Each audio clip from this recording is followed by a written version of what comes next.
Well, that scratch is making me itch.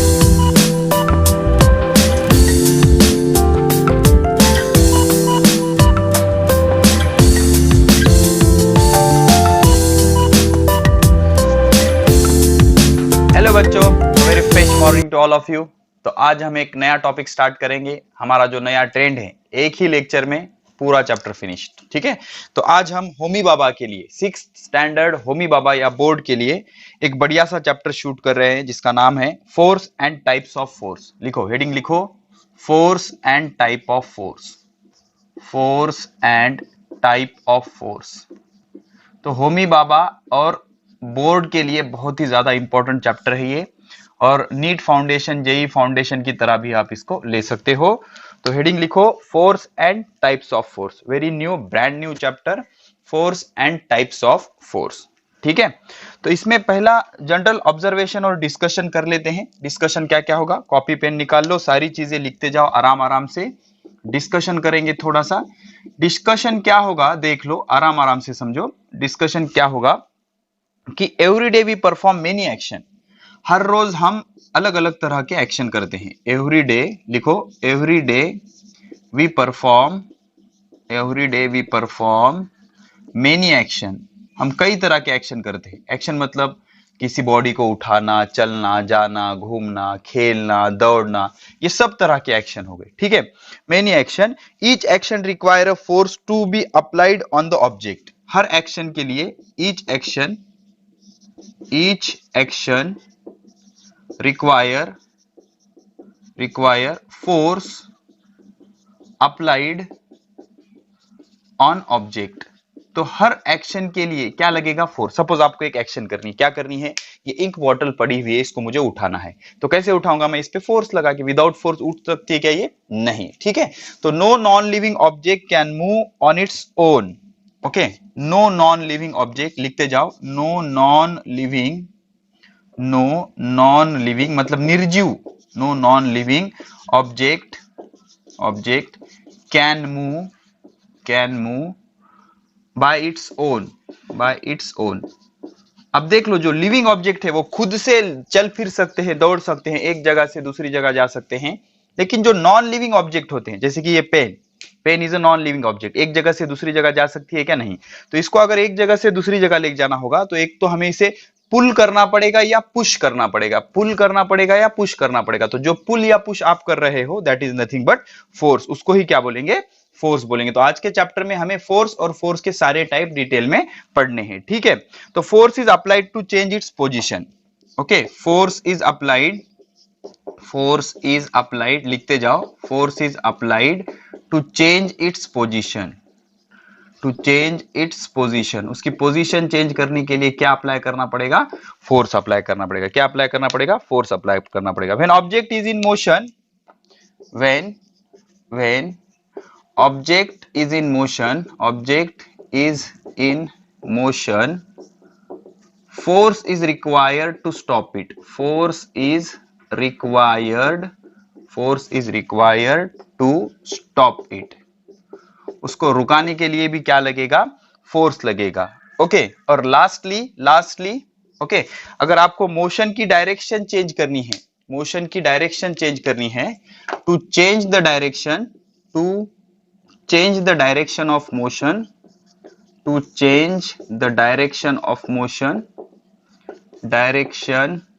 of motion, force is required। तो इसको अच्छे से और एक बार डिस्कस कर लेंगे और उसके बाद चलेंगे कुछ इजी चीजों के साथ। ओके, तो आराम आराम से समझो। Every day we perform many action. हर रोज हम अलग अलग तरह के एक्शन करते हैं। उठना, चलना, दौड़ना, फिरना, उठाना, फेंकना, लाना, पढ़ाना, ये सब तरह के action. Okay, each action require force applied on the object. तो हर एक्शन के लिए ऑब्जेक्ट पे क्या लगाना पड़ता है? फोर्स लगाना पड़ता है। विदाउट फोर्स कोई एक्शन नहीं होती। तो no non living object can move by its own. ऐसा कभी हुआ है क्या, ये इंक की बोतल अपने आप चलने लगी? ओके, डर जाओगे ना आप, ऐसे नहीं होता। तो नॉन लिविंग ऑब्जेक्ट खुद से मूव नहीं हो सकते, बाय इट्स ओन, स्वतः ते मूव होऊ शकत नाहीत। Okay, force is applied to change the position. अब देख लो, ये इंक बॉटल है, इसकी एक पोजीशन है, इसको उठाकर मुझे वहां रखना है, तो इसकी पोजीशन बदलनी है, तो पोजीशन बदलने के लिए मुझे क्या लगाना पड़ेगा? फोर्स। तो पोजीशन बदलना है तो मुझे क्या लगाना पड़ेगा? Force. When object is in motion force is required to stop it. Suppose ST move हो रही है, गाड़ी मूव हो रही है, अब उसको हमें रुकाना है बिकॉज स्पीड ब्रेकर आ गया है सामने, तो आपको ब्रेक लगाना पड़ेगा। Applying brake is applying force. तो फोर्स लगा के आप क्या कर सकते हो? मोशन के ऑब्जेक्ट को रुका सकते हो, जो मूविंग ऑब्जेक्ट है उसको रुका सकते हो, ठीक है। To change the direction of motion force is required. Do you know cricket? Cricket में क्या होता है, एक बॉलर जोर से बॉल डालता है और बैट्समैन उसको ऐसे सिर्फ बैट अड़ा देता है, लगा देता है, तो बैट से वो फोर्स लगाता है, तो बॉल इधर से आ रही तो इधर चली जाएगी, तो डायरेक्शन चेंज करने के लिए भी आपको क्या लगाना पड़ेगा? फोर्स लगाना पड़ेगा, ठीक है। तो फोर्स किन किन चीजों के लिए लगाना पड़ रहा है, ठीक है, ये हो गया डिस्कशन। लिख लो आराम से या इसका स्क्रीनशॉट ले लो। तो अब समझो फोर्स लगा के हम क्या क्या कर सकते हैं। फोर्स लगा के हम ऑब्जेक्ट को मोशन में ला सकते हैं, मोशन वाले ऑब्जेक्ट को रुका सकते हैं, या फिर उसकी डायरेक्शन चेंज कर सकते हैं, मोशन की डायरेक्शन चेंज कर सकते हैं, ठीक है। तो force and types of force में सबसे पहले फोर्स डिटेल में पढ़ेंगे, ठीक है। लिखो, हेडिंग लिखो, फोर्स। फोर्स, तो फोर्स की वजह से क्या क्या होगा देख लो। फोर्स की वजह से बहुत सारी चीजें होती है, लेकिन अभी आप बहुत छोटे हो तो छोटी छोटी चीजें समझेंगे। फोर्स की वजह से number one object can be moved. Object को मोशन में लाया जा सकता है, फोर्स की वजह से ऑब्जेक्ट को मोशन में लाया जा सकता है। Second one, moving object can be stopped. अगर ऑब्जेक्ट आपका मोशन में है तो उसको रुकाया जा सकता है, फोर्स लगा के उसको रुकाया जा सकता है, मोशन वाले ऑब्जेक्ट को फोर्स लगा के रुकाया जा सकता है। जैसे कि ऑब्जेक्ट कैन बी मूव्ड में क्या, फॉर एग्जांपल थ्रोइंग स्टोन, पत्थर को फेंकना, पत्थर रुका हुआ है, उसको उठा के हमने फेंक दिया, तो स्टेशनरी ऑब्जेक्ट को हमने मूविंग कर दिया। और अप्लाइंग ब्रेक्स, ब्रेक लगाया आपने, ब्रेक लगाया मतलब क्या किया आपने? ऑब्जेक्ट मूविंग था उसको रुकाया। तो फोर्स से क्या किया जाता है? Object can be move, stationary object को, रुके हुए ऑब्जेक्ट को मूव किया जा सकता है throwing the stone. Moving object can be stop, जो ऑब्जेक्ट मोशन में है उसको रुकाया जा सकता है, जैसे कि applying brakes. Number 3, changing direction of motion,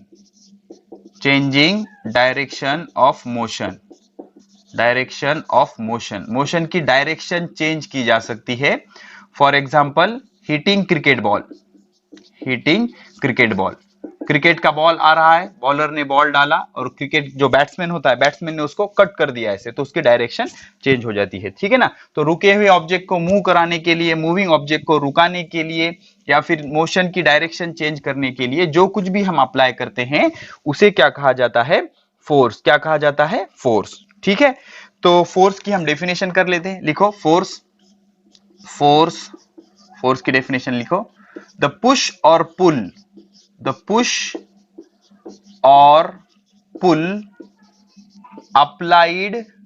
applied on the object, the push or pull applied on the object is called force, उसको क्या बोलेंगे? फोर्स। अब इसके कई टाइप होते हैं, वो हमें डिटेल में पढ़ने हैं। पुश मतलब खींचना, पुल मतलब ढकलना, पुश मतलब ढकलना, पुश मतलब ढकलना, पुल मतलब खींचना, ओके। पुश मतलब ढकलना, ऐसे ढकलना, और पुल मतलब खींचना, ये पुश ये पुल।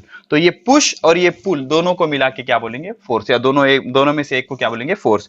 द पुश और pull on the object is called as force. तो ऑब्जेक्ट पर जो पुश या पुल एक्ट होता है उसको क्या बोलेंगे हम? Force. That is called as force, ठीक है।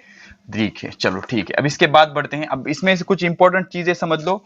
फोर्स का जो सिंबल होता है, फोर्स का सिंबल होता है एफ, ओके। और इसका यूनिट जिसमें ये मेजर करते हैं, जिसको बोलते हैं एसआई यूनिट। अब इसके बारे में बाद में पढ़ेंगे डिटेल। एसआई मतलब सिस्टम इंटरनेशनल डी यूनिट्स, पूरे दुनिया ने डिसाइड किया हुआ यूनिट इसका एसआई यूनिट होता है न्यूटन। फोर्स का यूनिट क्या होता है? न्यूटन बहुत फेमस साइंटिस्ट थे, पता होगा ना आपको, ग्रेविटेशन जिन्होंने डिस्कवर किया। तो इसका यूनिट क्या है? न्यूटन। जैसे मास का यूनिट किलोग्राम होता है, वैसे फोर्स का यूनिट क्या होता है? न्यूटन, ठीक है। तो हमेशा याद रखना। अब पेज नंबर 70 पे कैन यू टेल दिया गया है। पहला कैन यू टेल क्या है? What happens when you hold the two ends of a spring and pull them apart? Okay, देखो अब ये स्प्रिंग है, इस तरह की स्प्रिंग है, ठीक है, तो आपने क्या किया, दोनों एंड पे फोर्स लगाया, ऐसे दोनों एंड पे फोर्स लगाया, तो spring elongate. If we apply यहां पर फोर्स लगाया, यहां पर फोर्स लगाया, दोनों साइड से ऐसे खींचा हमने। If we apply force on two ends of spring, if we apply force on two ends of a spring, then spring समझते हो ना, then spring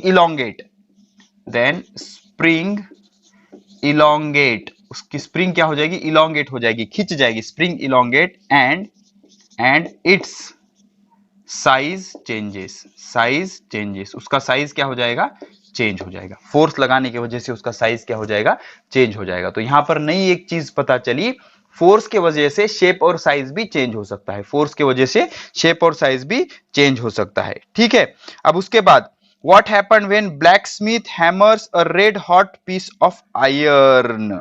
ठीक है, देख लो, नंबर 2 क्या है, एक गरम लोखंड है, ओके, हॉट आयरन है, गरम लोखंड, हॉट आयरन। अब इस पे ब्लैक स्मिथ ने क्या करा, हथौड़ा मारा, इस पे हथौड़ा मारा मतलब फोर्स लगाया, तो क्या हो जाएगा, इसका भी शेप चेंज हो जाएगा, इसका भी क्या हो जाएगा, शेप चेंज हो जाएगा। ठीक है ना, देखा होगा आपने, रास्ते के साइड में होता है, शेप चेंज हो जाएगा। ठीक है, तो स्प्रिंग पे अगर फोर्स लगाओगे या ब्लैक स्मिथ इस पे हथौड़ा मारेगा, गरम लोखंड पे हथौड़ा मारेगा, तो क्या हो जाएगा, इसका शेप चेंज हो जाएगा, क्या हो जाएगा, इसका शेप चेंज हो जाएगा। ठीक है, तो अब यहां से क्या क्या समझ में आया, अभी तक के डिस्कशन को अगर आप समराइज करोगे तो फोर्स क्या क्या कर सकता है, देख लो, फोर्स क्या क्या कर सकता है, फोर्स 4-5 चीजें परफॉर्म कर सकता है। फोर्स के वजह से क्या क्या हो सकता है, number one stationary object, force क्या क्या कर सकता है, स्टेशनरी ऑब्जेक्ट को मूव करा सकता है, फोर्स लगा के। ओके, नंबर 2 मूविंग ऑब्जेक्ट को स्टॉप करा सकता है, number 3 direction of motion change कर सकता है, force direction of motion change कर सकता है। ठीक है, उसके बाद number 4 change the shape and size, force के वजह से क्या होगा, शेप एंड साइज चेंज होगा। तो ये सारे एक्शन जो परफॉर्म करेगा उसको बोलेंगे फोर्स। पुश और pull is called as force. तो फोर्स क्या क्या कर सकता है, रुके हुए ऑब्जेक्ट को मूव करा सकता है फोर्स लगा के, मूविंग ऑब्जेक्ट को रुका सकता है, डायरेक्शन ऑफ मोशन चेंज कर सकता है, एक डायरेक्शन में जा रहे हैं उसको चेंज करने के लिए फोर्स लगाना पड़ेगा, और फाइनली ये क्या कर सकता है, change in shape and size, shape और साइज बॉडी का चेंज करवा सकता है। ठीक है, तो फोर्स में इतने सारे एबिलिटीज होते हैं। ठीक है, आई होप ये सारी चीजें आपने लिख ली होगी। ठीक है, अब बढ़ते हैं टॉपिक के नेक्स्ट पॉइंट पर, जो है टाइप्स ऑफ फोर्स। लिखो, हेडिंग लिखो, टाइप्स ऑफ फोर्स। अब फोर्स के अलग अलग टाइप है, ओके, कई तरह के फोर्स होते हैं। तो आपके सिलेबस में कौन कौन से, नंबर 1 मस्कुलर फोर्स, कौन सा, मस्कुलर फोर्स। अब मस्कुलर फोर्स मतलब the force applied with the muscle, the force applied with muscle के मदद से जो फोर्स अप्लाई करेंगे उसको बोलेंगे मस्कुलर फोर्स। सपोज ये चीज को मुझे उठाना है, तो मैं ऐसे उठाऊंगा, तो ये जो मसल है, ये मसल के वजह से ये फोर्स एक्ट हो रहा है। मसल समझते हो ना, ह्यूमन बॉडी में क्या होता है, bone and muscle.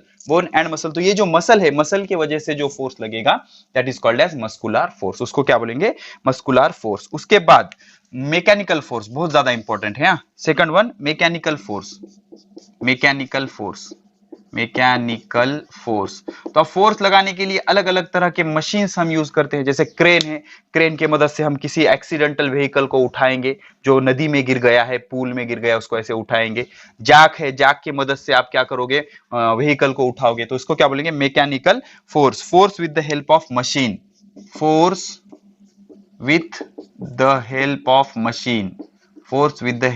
Of machine, तो मशीन के मदद से, मशीन समझते हो ना, किसी इक्विपमेंट या मशीन के मदद से जो फोर्स हम लगाएंगे उसको बोलेंगे मैकेनिकल फोर्स। मसल के मदद से मस्कुलर फोर्स, मशीन के मदद से मैकेनिकल फोर्स। उसके बाद बहुत ज्यादा important, gravitational force. Gravitational force, gravitational force. अब ग्रेविटेशनल फोर्स क्या होता है? तो force applied by the object to pull object towards itself. हमेशा याद रखो, अर्थ क्या करता है? अर्थ क्या करता है? किसी भी ऑब्जेक्ट को अपने सेंटर की तरफ खींचता है। अर्थ क्या करता है? किसी भी ऑब्जेक्ट को सेंटर की तरफ खींचता है, उसको बोलते हैं gravitational force. That attractive force is called as gravitational force. तो force of attraction, the force of the force of attraction by earth on any object, किसी भी ऑब्जेक्ट पर। इसका रीजन क्या है कि कोई ऑब्जेक्ट अगर आप ऊपर फेंकोगे वो तो ऑटोमेटिक नीचे आ जाएगा। तो ऑटोमेटिक नीचे क्यों आ रहा है? बिकॉज अर्थ उस पर क्या लगा रही है? एक अट्रैक्टिव फोर्स। उसको क्या बोलेंगे? Gravitational force. क्या बोलेंगे? Gravitational force. ओके, तो third force is gravitational force. Then fourth one is magnetic force. Magnet से खेला होगा आपने।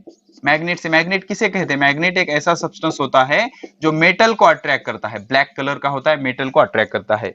तो फोर्स एक्सर्टेड बाय मैग्नेट, तो फोर्स एक्सर्टेड बाय मैग्नेट, तो मैग्नेट का जो फोर्स होता है, फोर्स एक्सर्टेड बाय मैग्नेट, तो मैग्नेट के वजह से जो फोर्स लगता है उसे कहते हैं मैग्नेटिक फोर्स। मैग्नेट के नजदीक दूसरा मैग्नेट लेके जाओ, उसको अट्रैक्ट कर लेगा, या मैग्नेट के नजदीक आप मेटल को लेके जाओ, उसको वो अट्रैक्ट कर लेगा। That is called as magnetic force. उसको क्या बोलेंगे? Magnetic force. उसके बाद आ जाएगा फ्रिक्शनल फोर्स। कौन सा force? Frictional force. Frictional force. तो फ्रिक्शनल फोर्स किसको बोलेंगे? जब दो बॉडीज एक दूसरे के कांटेक्ट में लाकर हम उसको मूव कराएंगे तो उसमें एक अपोजिशन फोर्स डेवलप होता है, उसको बोलते हैं frictional force. The force created by two surface upon each other when which is against the direction of motion. When two surface in contact moved, then the force which oppose the motion,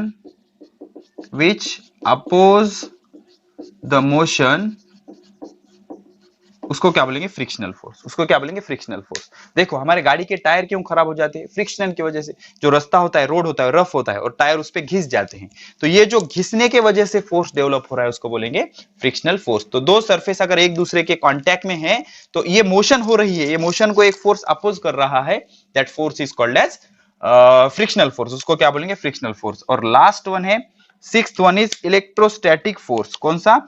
electrostatic force. Electrostatic force, electrostatic force आपने पढ़ा होगा। Charge, charge दो type के होते हैं, positive charge, negative charge. Proton का नाम सुना है? प्रोटॉन पे पॉजिटिव चार्ज होता है, इलेक्ट्रॉन पे निगेटिव चार्ज होता है। तो दो चार्ज के बीच में जो फोर्स होगा उसको क्या बोलेंगे? Force between two charges. Force between two charges, force between two charges, दो चार्ज के बीच में जो फोर्स होगा उसको क्या बोलेंगे? Electrostatic force. इलेक्ट्रो मतलब चार्ज, स्टैटिक मतलब रुके हुए, दो रुके हुए चार्ज के बीच में जो फोर्स होगा उसको बोलेंगे इलेक्ट्रोस्टैटिक फोर्स। इसका बेस्ट एग्जांपल, सपोज आपने क्या किया, ग्लास रॉड को सिल्क क्लॉथ पे घटा, या फिर कंगवा, कॉम से, आप कॉम से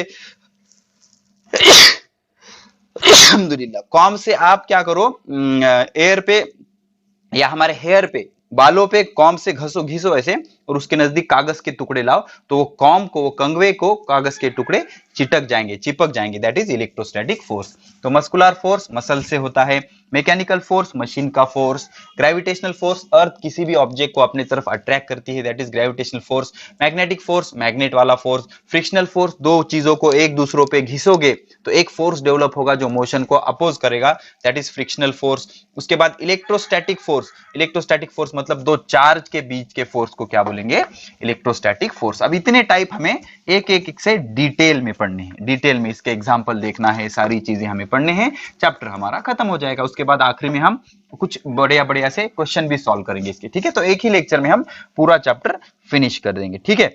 तो सबसे पहले पढ़ते हैं मस्कुलर फोर्स। लिखो, हेडिंग लिखो, मस्कुलर फोर्स। पहले डिटेल में डेफिनेशन क्लियर करेंगे, फिर उसके बाद इसके क्वेश्चन आंसर में पूरे एग्जांपल वगैरह देख लेंगे। Muscular force, muscular force, muscular force किसे कहते हैं? All the action of our body are perform with the help of bone and muscle.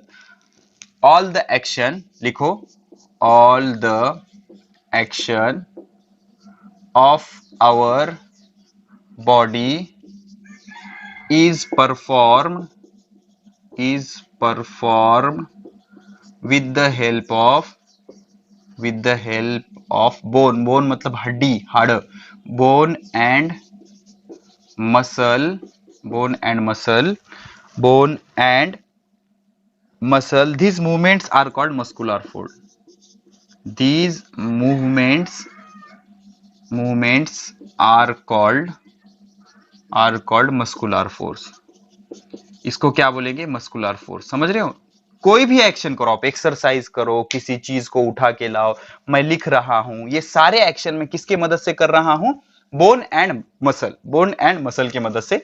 तो ये जो फोर्स जनरेट कर रहे हैं, इसको क्या बोलने का? Muscular force. This is called as muscular force. तो all the action of our body are performed with the help of bone and muscle, that is called as muscular force. उसको क्या बोलेंगे? muscular force. Then second one is mechanical force. कौन सा? लिखो mechanical force, जो machine की वजह से होता है. किसके वजह से? मशीन की वजह से. तो second one is mechanical force. Which force? Mechanical force. अब मैकेनिकल फोर्स क्या होता है? For doing many task with ease we use machine. For doing, लिखो, for doing many task with ease मतलब आसानी से काम करने के लिए हम मशीन का यूज करते हैं. आसानी से काम करने के लिए मशीन का यूज करते हैं. तो कोई भी टास्क करने के लिए आराम से, एज मतलब सिंप्लिसिटी से, बहुत इजीली करने के लिए हम मशीन यूज करते हैं. For doing many task with ease we use machine. हम मशीन का यूज करते हैं. वी यूज मशीन, अलग अलग तरह के मशीन का यूज करते हैं. Machine, some machines are used with muscular energy. some machine are used with muscular energy. जैसे कि एक सिंपल मशीन बताता हूं मैं आपको. पुली, कप्पी, जो बॉडी होती है ना, बॉडी मतलब वेल, विहीर, उस पे कप्पी लगाई जाती है गोल, और उस पे से रस्सी हम ऐसा खींचते हैं. तो कुप्पी एक सिंपल मशीन है, तो हम खींच रहे हैं, मतलब क्या लगा रहे हैं? Muscular force. Okay, we use machine. Some machines are used with the muscular energy. Some machine किसके मदद से यूज होते हैं? Muscular energy. And while some machine, जैसे washing machine, some machine are automatic होते हैं. सम मशीन्स आर ऑटोमेटिक मतलब कुछ एनर्जी उन्हें देना पड़ता है, जैसे कि इलेक्ट्रिकल एनर्जी.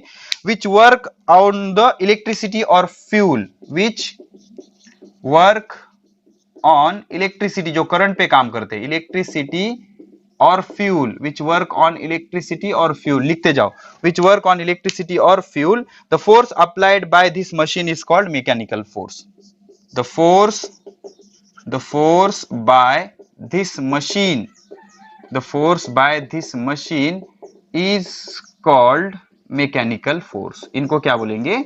Mechanical force. समझ रहे हो? इनको क्या बोलेंगे? Mechanical force. आराम से समझो दोनों force.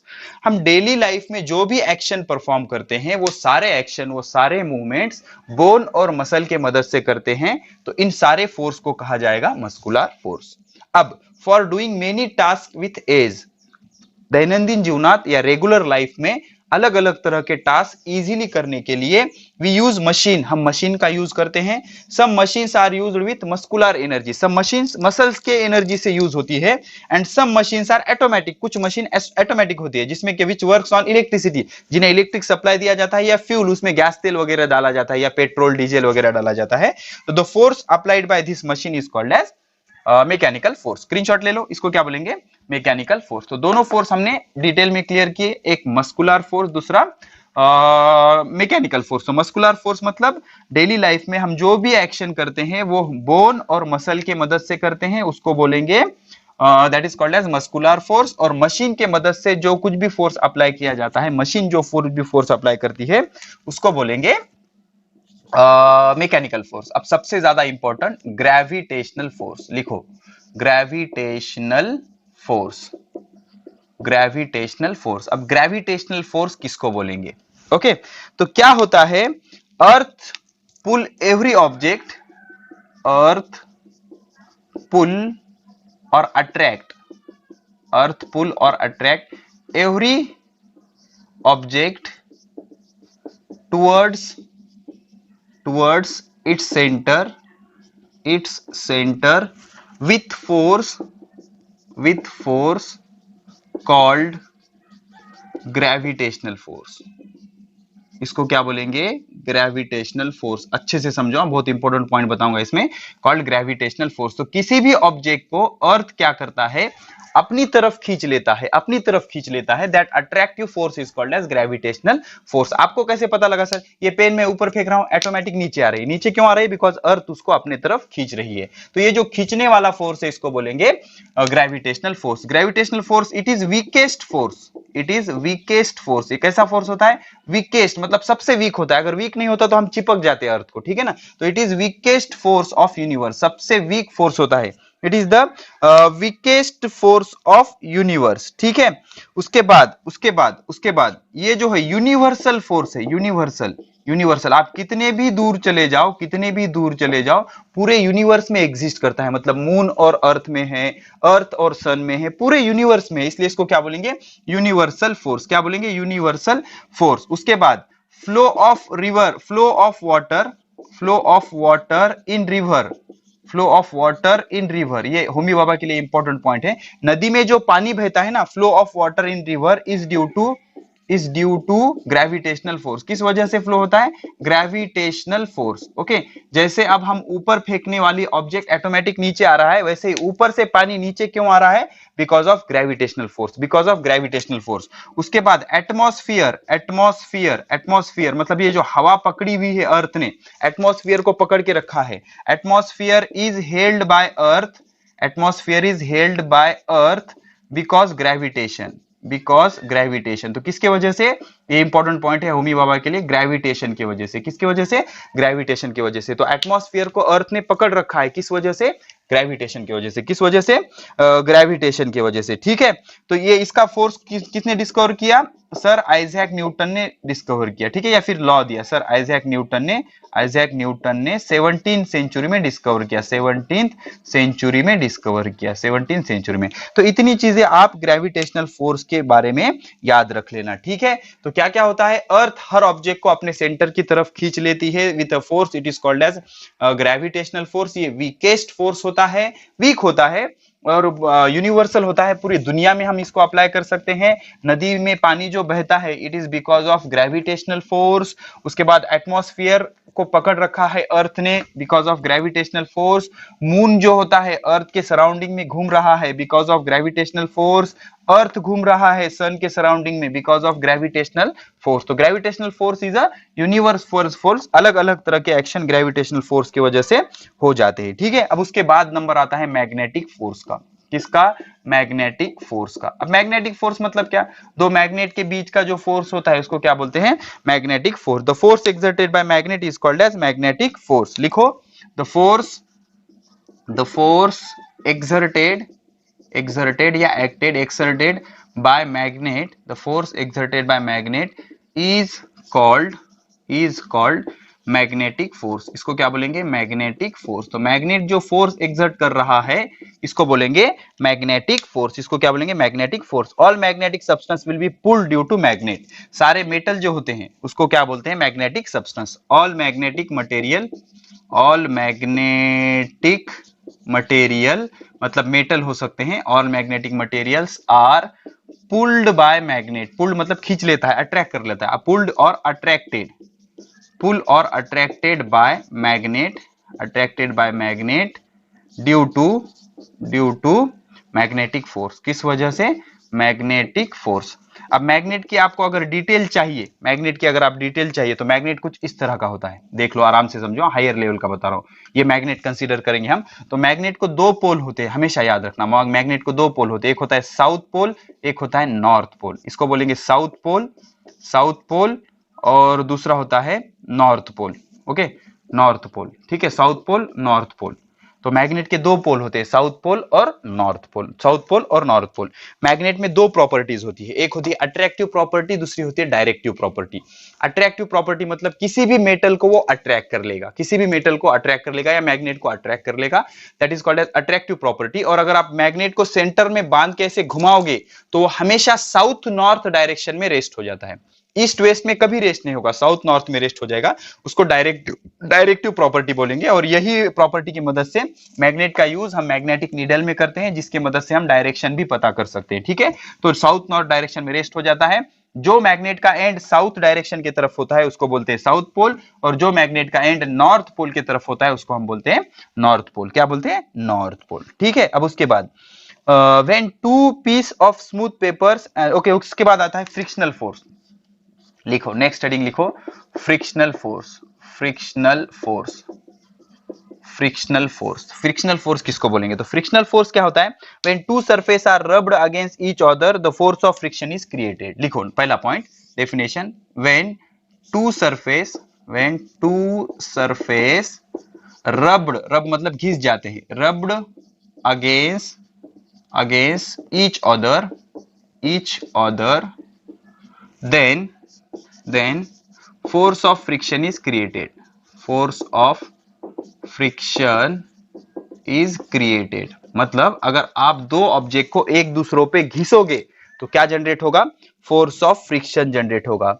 This force is always against the direction of motion. This force always oppose the motion. ये फोर्स क्या करेगा? हमेशा मोशन को अपोज करेगा, मोशन होने नहीं देगा। ठीक है, मूवमेंट होने नहीं देगा। ठीक है, तो फ्रिक्शन फोर्स हमेशा मोशन को अपोज करता है। We use force of friction in our daily life. The brakes applied for stopping the vehicle to create frictional force. For example, applied brakes produce friction. Applied brakes produce friction to stop the motion. अब हम अगर break लगाते हैं, मतलब हम क्या करते हैं?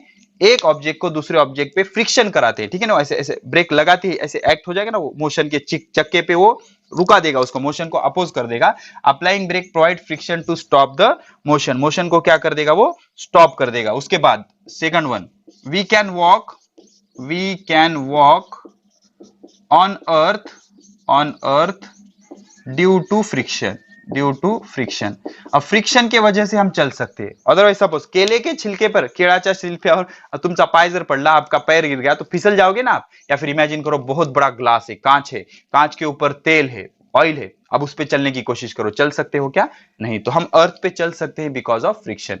या बरसात के दिन में आप फिसल के गिर जाते हो, क्यों? बिकॉज फ्रिक्शन नहीं होता, फिसल जाते हो ना आप ऐसे। तो फ्रिक्शन जरूरी है, विदाउट फ्रिक्शन आप चल नहीं सकते।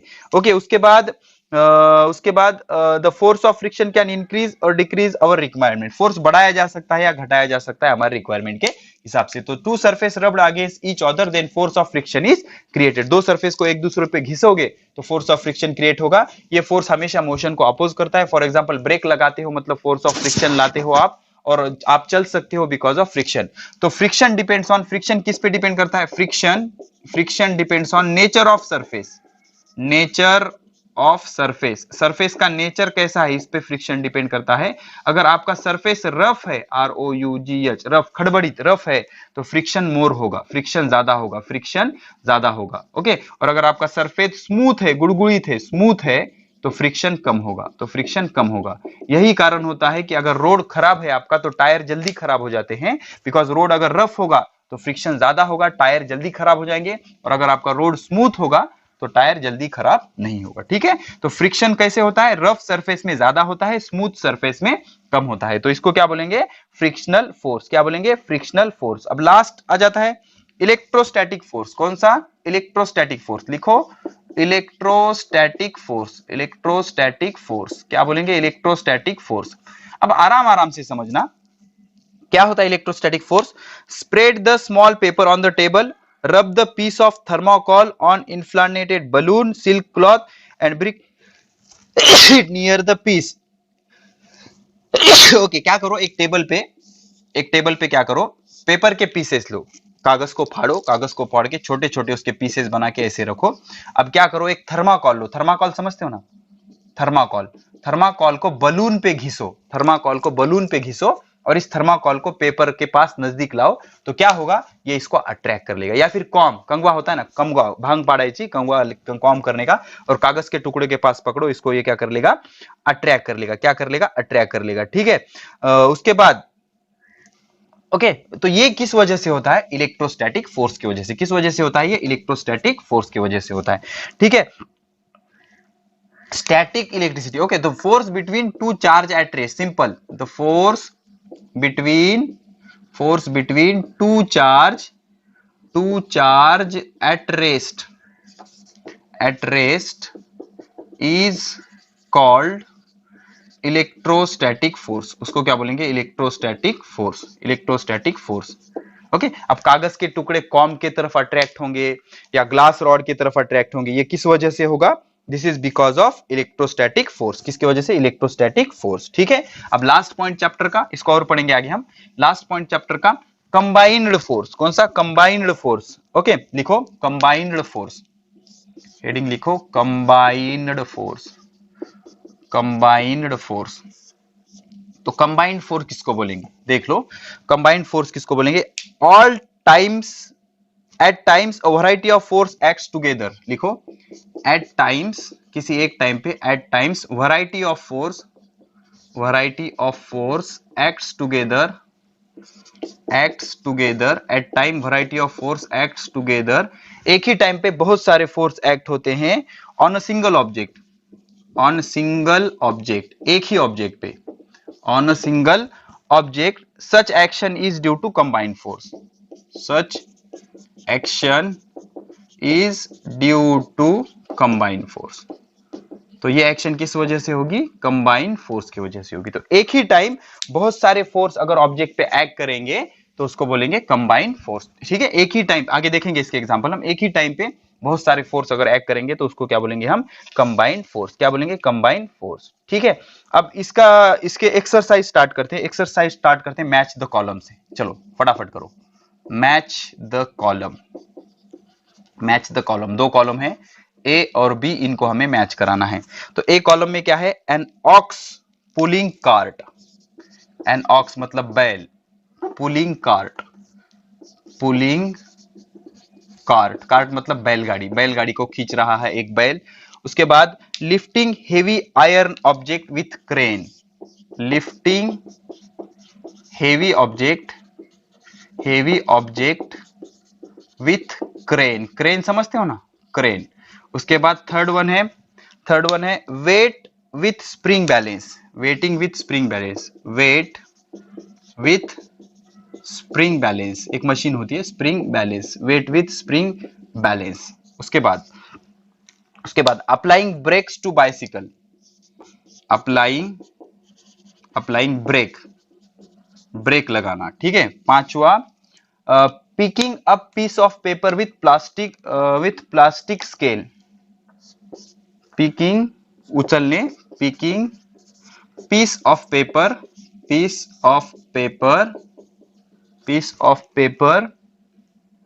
विथ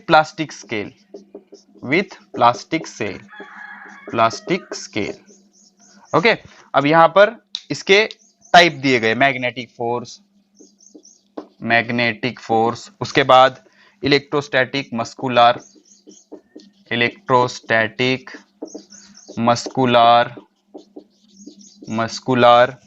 उसके बाद ग्रेविटेशनल फ्रिक्शनल।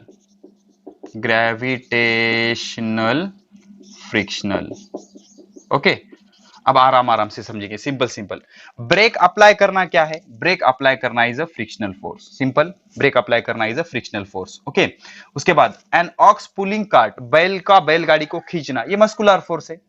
बैल के मसल्स क्या करेंगे? बैल को भी मसल हो गए ना, वो उसको खींचेंगे, मस्कुलर फोर्स है। ठीक है, उसके बाद वेटिंग ऑफ स्प्रिंग बैलेंस। अब स्प्रिंग बैलेंस क्या होता है? वो छोटे बच्चों का वजन करते हैं ना, आंगनवाड़ी में लेके जाके, वो चड्डी की तरह होता है, उसको अंदर बिठा के खींचते हैं। तो वेट मतलब ग्रेविटेशनल फोर्स होता है, हमेशा याद रखना। वेट क्या होता है? Gravitational force. तो weighting of a spring balance is a gravitational force. कौन सा फोर्स? Gravitational force. उसके बाद picking a piece of paper with plastic scale, ये है हमारा इलेक्ट्रोस्टैटिक फोर्स। कौन सा फोर्स है? एक मिनट, मस्कुलर फोर्स। उसके बाद lifting heavy object with crane, ये मैग्नेटिक फोर्स है। हेवी ऑब्जेक्ट विथ क्रेन, ये मैग्नेटिक फोर्स है, बताऊंगा मैं कैसे। उसके बाद वेटिंग स्प्रिंग बैलेंस होगा। अभी ये पिकिंग अप ऑफ ऑब्जेक्ट, ये इलेक्ट्रोस्टैटिक फोर्स, कागज के टुकड़ों को उठाना, देखो स्केल ले लो, प्लास्टिक की स्केल ले लो, उसको घिसो और उसके सराउंडिंग में कागज के टुकड़े रखो, कागज के टुकड़े को स्केल क्या करेगी, अट्रैक्ट करेगी। कागज के टुकड़े आ गए, मतलब कौन सा फोर्स, इलेक्ट्रोस्टैटिक फोर्स। अब क्रेन का ऑब्जेक्ट को उठाना, ये तो मैकेनिकल आएगा ना सर, नहीं ये मैग्नेटिक आएगा। कैसे उठाता क्रेन, देख लो, ये क्या करता है, हेवी आयरन ऑब्जेक्ट, यहाँ पे एक चीज ऐड करो, heavy iron object, heavy iron object. तो क्या होता है, किसी आयरन ऑब्जेक्ट को अगर उठाना है तो उस आयरन ऑब्जेक्ट के नजदीक हम मैग्नेट ले जाते हैं, तो जैसे ही मैग्नेट ले गए वो आयरन ऑब्जेक्ट उसको चिपक जाएगा, आयरन ऑब्जेक्ट उसको चिपक जाएगा। अब आयरन मैग्नेट को चिपकना है, कौन सा फोर्स है, मैग्नेटिक फोर्स। कौन सा फोर्स है, मैग्नेटिक फोर्स। तो बैलगाड़ी को खींचना मसल का फोर्स है, मस्कुलर फोर्स। लोखंड को उठाना क्रेन की मदद से, magnetic force. Weight of the spring balance, weight मतलब gravitational force. Applying brake, motion को अपोज कर रहा है, फ्रिक्शनल फोर्स। और picking of piece of paper, paper का अगर आ गया पीस ऑफ पेपर का, तो वो क्या रहेगा, इलेक्ट्रोस्टैटिक फोर्स। कौन सा फोर्स, इलेक्ट्रोस्टैटिक फोर्स। तो इस तरह से हमने ये मैच द कॉलम कर दिए, ठीक है। अब एक एक मार्क के क्वेश्चन सॉल्व करते हैं, क्या कर रहा है देख लो, एक एक मार्क के क्वेश्चन करेंगे, ठीक है। वैसे तो थ्योरेटिकल पार्ट आपका चैप्टर का होगा, लेकिन अब प्रैक्टिस लेंगे जिससे आपको सारी चीजें बढ़िया से फिर से समझ आएगी और रिवाइज हो जाएंगी, ठीक है। अब ये क्या बोल रहा है, on object falling from the building, कौन सा फोर्स एक्ट हो रहा है, number 1 falling object, falling object from building, falling object, एक ऑब्जेक्ट बिल्डिंग पे से, falling object from building, building पे से गिर रहा है, तो इस पे कौन सा फोर्स एक्ट होगा, ग्रेविटेशनल फोर्स।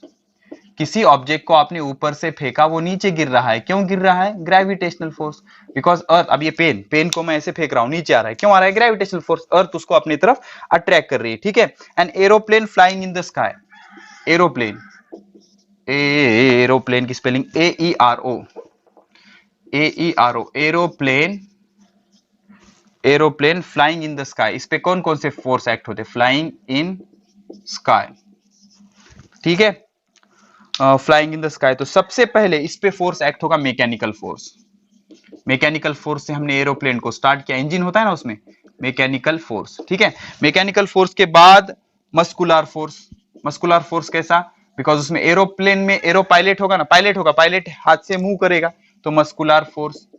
तो पहले तो एरोप्लेन की मशीन स्टार्ट हुई, मैकेनिकल फोर्स, फिर पायलट उसको घुमाएगा, पलटाएगा, दैट इज मस्कुलर फोर्स। उसके बाद हवा के साथ ये फ्रिक्शन करेगा एरोप्लेन, ओके, उसको बोलेंगे फ्रिक्शनल फोर्स। एरोप्लेन में बहुत सारे, ये कंबाइन इफेक्ट हो गया, देखो बहुत सारे फोर्स एक्ट हो रहे, फ्रिक्शनल फोर्स। उसके बाद ग्रेविटी उसको अपनी तरफ खींचेगी, that is gravitational force, gravitational force. तो जब एरोप्लेन को उड़ाया जाता है तो बहुत सारे फोर्स उस पर एक्ट होते हैं। हमने एरोप्लेन का इंजन स्टार्ट किया, मैकेनिकल फोर्स, अंदर पायलट है, वो उसको पलटा रहा है, घुमा रहा है, मस्कुलर फोर्स। एरोप्लेन जब मूव हो रहा है तो एयर के साथ उसका फ्रिक्शन हो रहा है, दैट इज फ्रिक्शनल फोर्स। और एरोप्लेन को अर्थ अपनी तरफ खींच रहा है, दैट इज ग्रेविटेशनल फोर्स, उसको क्या बोलेंगे, ग्रेविटेशनल फोर्स, ठीक है।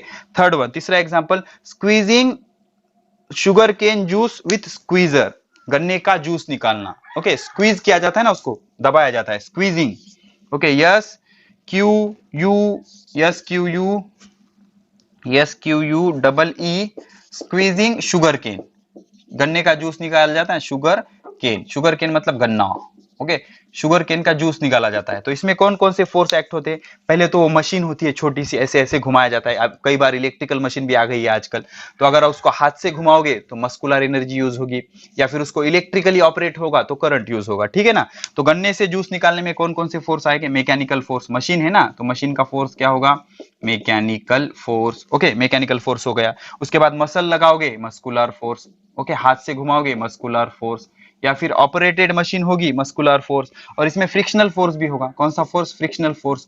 तो गन्ना और मशीन एक दूसरे के कांटेक्ट में आ गए ना, जब दो सरफेस एक दूसरे के कांटेक्ट में आके मूव होते हैं तो वहां पर 100% क्या होता है, फ्रिक्शनल फोर्स। तो स्क्वीजिंग ऑफ शुगर केन में कौन कौन से फोर्स आ गए, मैकेनिकल फोर्स, उसके बाद मस्कुलर फोर्स और फ्रिक्शनल फोर्स, ठीक है। तो ये तीन फोर्स उसमें आ जाते हैं, ठीक है। तो यहाँ पर हम थोड़ा सा कंसेप्ट बिल्ड करने की कोशिश कर रहे हैं, ठीक है, हो गया, चलो ठीक है, नेक्स्ट पे जाते हैं।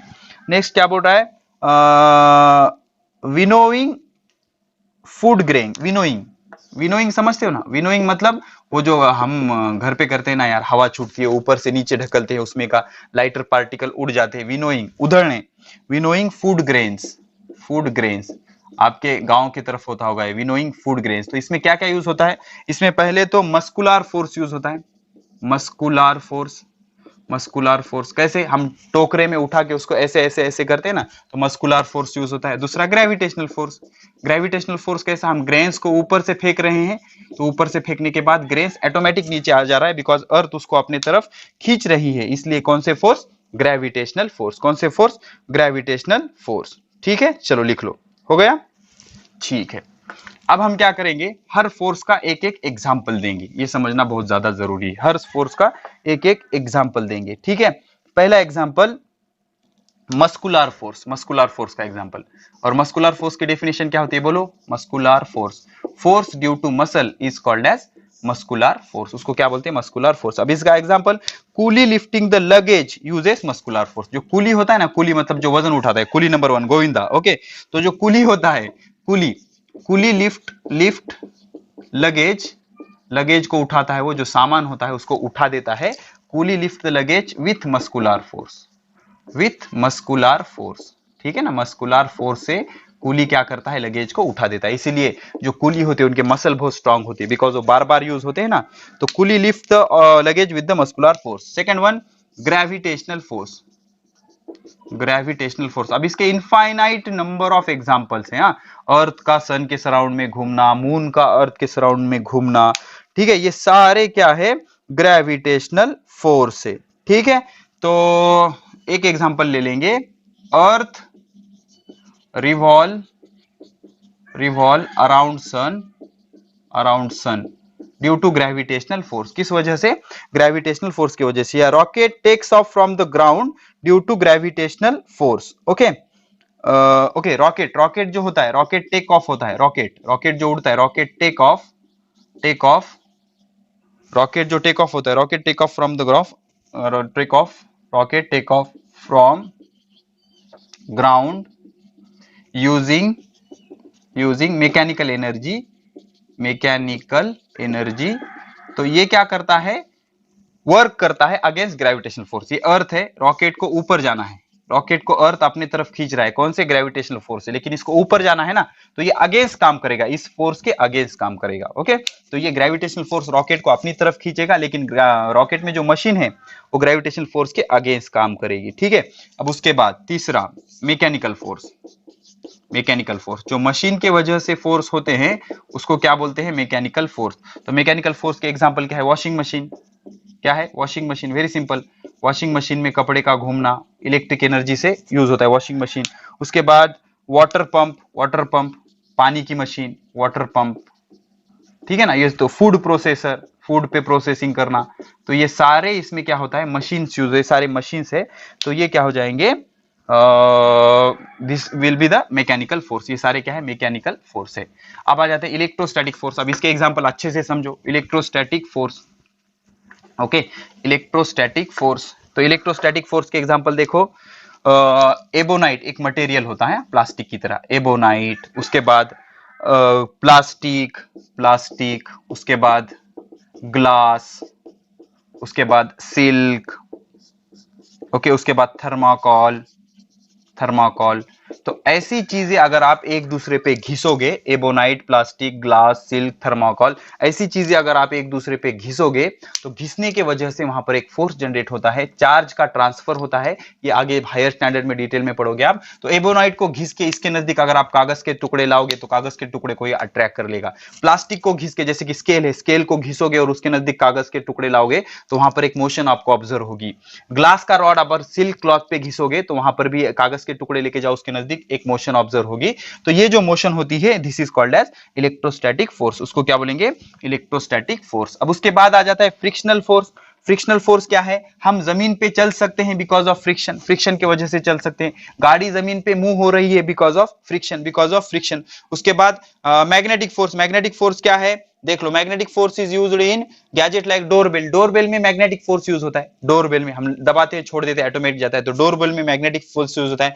क्रेन बड़े बड़े ऑब्जेक्ट को उठा सकता है बिकॉज ऑफ ग्रेविटेशनल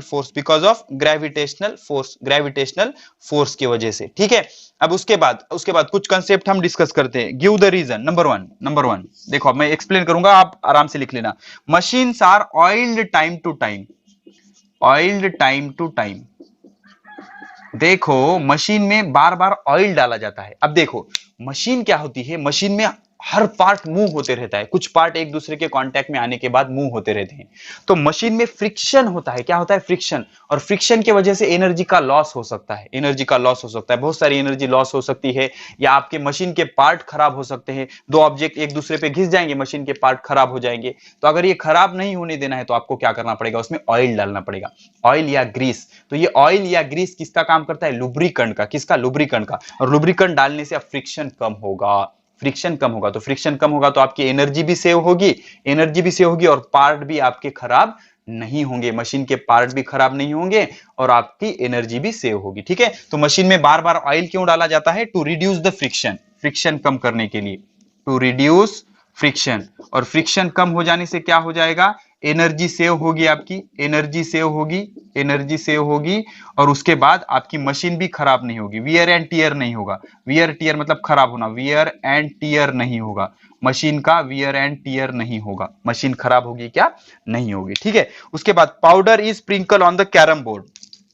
आपने कभी कैरम खेला है, कैरम खेलते हैं तो हम उस पर पाउडर स्प्रिंकल करते हैं, पाउडर डाल देते हैं, तो वो पाउडर क्या करता है, फ्रिक्शन रिड्यूस करता है, फ्रिक्शन रिड्यूस करता है, फ्रिक्शन कम रिड्यूस होगा तो जो स्ट्राइकर होता है कैरम का वो अच्छे से मूव होने लगेगा। ठीक है, तो हम कैरम बोर्ड पे पाउडर क्यों स्प्रिंकल करते हैं, पाउडर स्प्रिंकल करने की वजह से फ्रिक्शन कम हो जाता है, और फ्रिक्शन कम होगा तो वो जो गोटी होती है कैरम बोर्ड में, कैरम बोर्ड का जो स्ट्राइकर होता है या दूसरी चीजें होती है वो अच्छे से मूव होने लगती है। ठीक है, अब उसके बाद an object throne upward comes down after reaching a point. देख लो, जमीन पे से हमने किसी ऑब्जेक्ट को ऊपर फेंका, किसी ऑब्जेक्ट को ऊपर फेंका, ओके, फेंकते वक्त इसकी वेलोसिटी थी 5 मीटर पर सेकंड, धीरे धीरे धीरे ये ऊपर जाएगा, ऊपर जाते जाते इसकी वेलोसिटी कम कम होती जाएगी, क्यों, बिकॉज ये जो अर्थ है इस ऑब्जेक्ट को अपनी तरफ खींचेगी with a force called as gravitational force, इसको क्या बोलेंगे, ग्रेविटेशनल फोर्स। तो एक फोर्स इसको, हिडन फोर्स इसको अपनी तरफ खींच रहा है और ये ऊपर जाने की कोशिश कर रहा है, तो धीरे धीरे धीरे धीरे ऊपर जाएगा, और कुछ ऊपर जाने के बाद इसकी वेलोसिटी 0 हो जाएगी, और 0 होने के बाद फिर से ये वापस आ जाएगा नीचे। ठीक है, तो एक ऑब्जेक्ट जो ऊपर फेंके है हमने, वो नीचे क्यों आ रहा है, because of gravitational force. Gravitational force कैसे एक्ट हो रहा है, vertically downward toward the centre of अर्थ, इसलिए वो नीचे आ जा रहा है। ठीक है ना, तो the ramp at the railway station has rough surface. तो जो फुटपाथ होता है या रेलवे के साइड का जो पार्ट होता है वो रफ होता है। रफ क्यों होता है, बिकॉज वहां पे हम इजीली वॉक कर सकते हैं। अगर सरफेस स्मूथ होगा, हम वॉक क्यों कर सकते हैं, we can walk on the surface because of friction. Friction कब ज्यादा होगा, जब दो सरफेस रफ होंगे। अगर सरफेस स्मूथ होंगे तो फ्रिक्शन होगा क्या, नहीं, तो हम चल सकते हैं क्या, नहीं। तो फुटपाथ और रेलवे ट्रैक के बाजू में जो सरफेस होता है वो रफ होता है। क्यों रफ होता है, बिकॉज रफ होने की वजह से हम उस पर इजीली वॉक कर सकते हैं, इसलिए वो सरफेस क्या होता है, रफ होता है। क्या होता है, रफ होता है। ठीक है, अब उसके बाद पढ़ते हैं wait.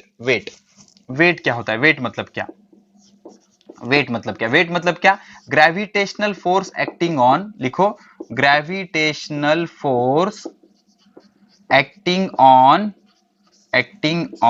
Any object is called weight. और हमेशा याद रखना, weight is measured in newton. क्यों न्यूटन, इसका यूनिट क्या होता है, न्यूटन। क्यों, बिकॉज वेट क्या है, ग्रेविटेशनल फोर्स। किसी भी ऑब्जेक्ट पे जो ग्रेविटेशनल फोर्स एक्ट हो रहा है, किसी भी ऑब्जेक्ट पे जो ग्रेविटेशनल फोर्स एक्ट हो रहा है उसको बोलेंगे वेट। और वेट का यूनिट क्या होता है, न्यूटन। किलोग्राम नहीं होता, unit of weight is newton not kilogram, newton not kilogram.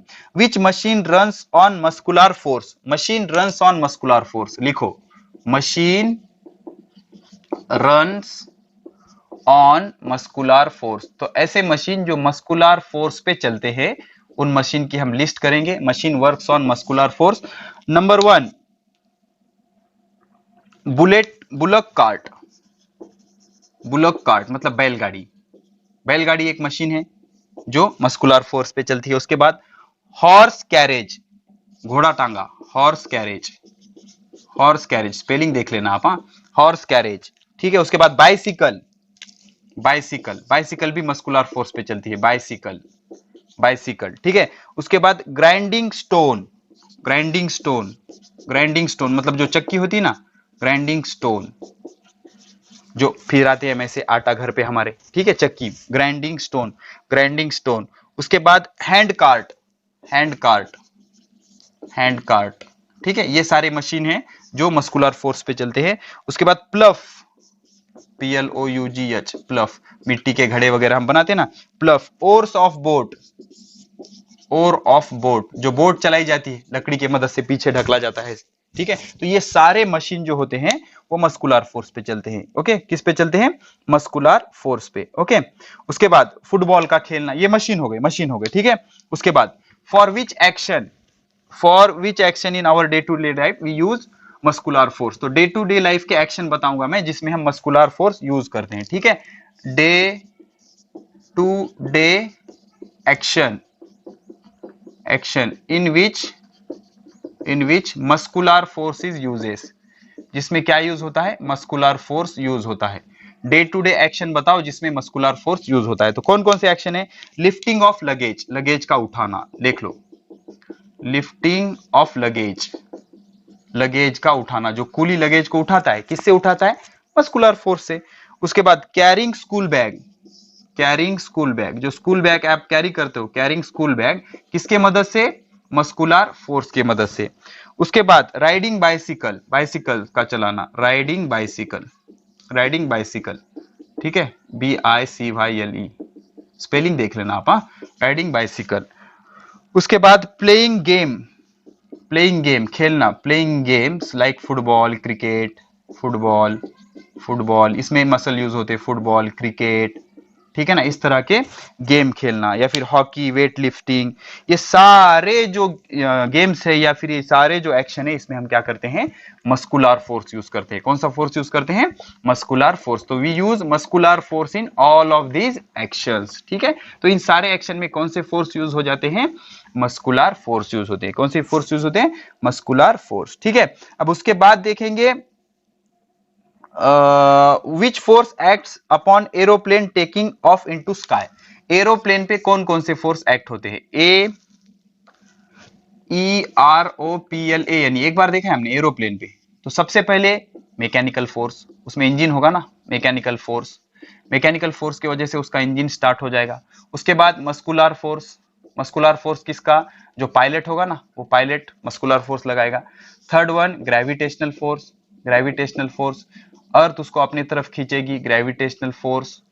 और फोर्थ वन फ्रिक्शनल फोर्स, कौन सा? Frictional force. जब एरोप्लेन मूव होगा तो हवा के साथ वो फ्रिक्शन करेगा, दैट इज फ्रिक्शनल फोर्स, उसको क्या बोलेंगे? Frictional force. हो गया। तो एरोप्लेन पे इतने तरह के फोर्स एक्ट होते हैं। मैकेनिकल फोर्स जिसकी मदद से इंजन स्टार्ट होगा, फ्रिक्शनल फोर्स, मस्कुलर फोर्स और ग्रेविटेशनल फोर्स। तो इतने फोर्स एरोप्लेन पे एक्ट होते हैं, इतने फोर्स एरोप्लेन पे एक्ट होते हैं, ठीक है। अब इसके बाद क्या करेंगे हम? क्या करेंगे? डिफरेंस करेंगे, डिफरेंस। ओके, डिफरेंस करेंगे।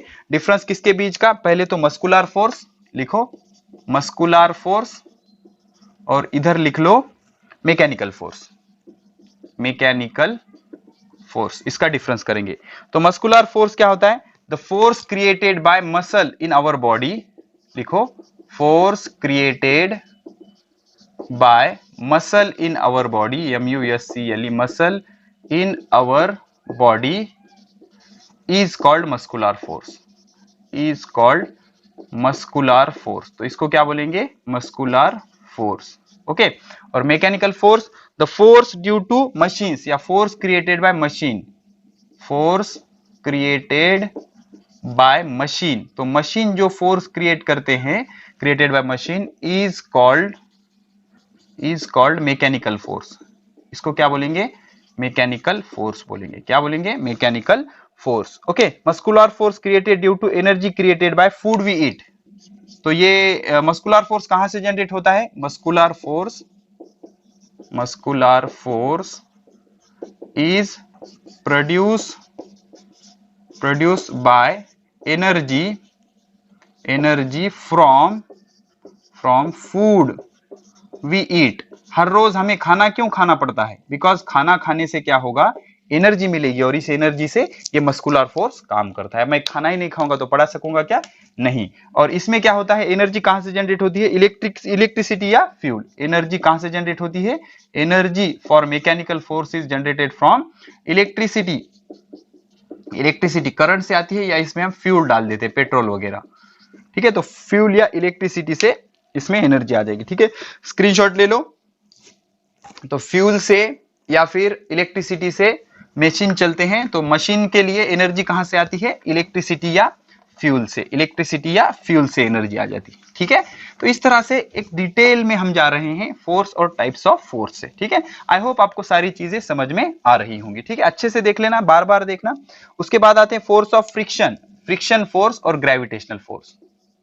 फ्रिक्शन फोर्स और ग्रेविटेशनल फोर्स, फ्रिक्शनल फोर्स और ग्रेविटेशनल फोर्स, फ्रिक्शनल फोर्स और ग्रेविटेशनल फोर्स। तो frictional force when two surface, okay, when two rough surface, ROUGH, rough surface in contact moves, then friction is created, then friction is created। अगर दो rough surface एक दूसरे के contact में आने के बाद मूव होने लगेंगे तो फ्रिक्शन क्रिएट होगा। ठीक है, तो number 1 gravitational force, earth attract every object, हर ऑब्जेक्ट को, earth attract every object towards centre of earth is called gravitational force.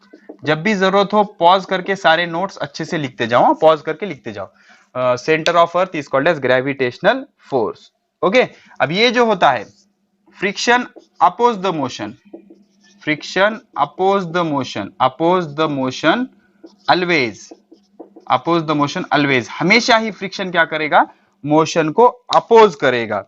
ठीक है, लेकिन gravitational force can support motion. जैसे कि सपोज ऊपर से आपने किसी बॉडी को नीचे फेंका तो उसकी स्पीड बढ़ती है ना, तो नीचे आते वक्त उसकी स्पीड क्यों बढ़ रही है, बिकॉज मोशन, फोर्स क्या कर रहा है, मोशन को अपोज कर रहा है। ठीक है, अब ये फ्रिक्शन कैन बी इंक्रीज और decrease, friction can be increased और डिक्रीज। कैसे इंक्रीज और डिक्रीज करोगे, सरफेस को स्मूथ करो, जैसे कि ऑयल डाल दिया, ग्रीस डाल दिया, पाउडर स्प्रिंकल कर दिया, इससे फ्रिक्शन कम हो जाता है। लेकिन gravitational force can not be increase, gravitational force is constant. इसको हम इंक्रीज या डिक्रीज कर सकते हैं क्या, नहीं, gravitational force is always constant, ये हमेशा क्या रहेगा, कांस्टेंट रहेगा। ठीक है, तो इस तरह से इस चैप्टर को बच्चों यहीं पर हम करते हैं खत्म। लगभग सारे पॉइंट हमने बढ़िया से कवर कर लिए, बढ़िया से इसकी प्रैक्टिस कर लेना। जल्दी मिलते हैं एक नए चैप्टर के साथ, पढ़ाई करते रहे। All the very best.